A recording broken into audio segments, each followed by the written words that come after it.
Welcome to the Bogart Effect, a wealthy wisdom podcast. Please see important disclosure information at the end of the presentation. It needs to be filled.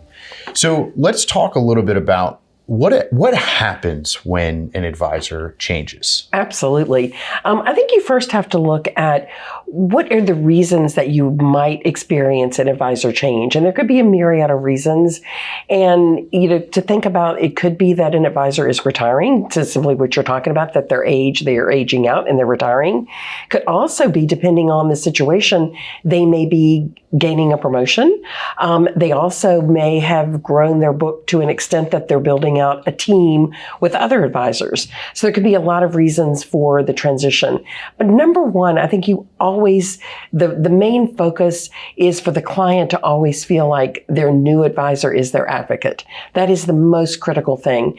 And I think when you're thinking about building out or having our firm in particular, when we do transition a client, we really want to make sure the client is fully understanding that the advisor is changing, but the things that are there that involve the client specifically, their investment plan, their financial plan, their cash flow plan is not changing. That is staying steady. And it's a matter of what is changing is the relationship and the person that is their key point of contact and their key advocate. Well, and you've mentioned the word twice, and I want to emphasize advocate, right? And I'll discuss Bogart Wealth first, right? The previous podcast was intended for general information purposes only. The information discussed is no substitute for personalized investment advice from Bogart or another investment professional.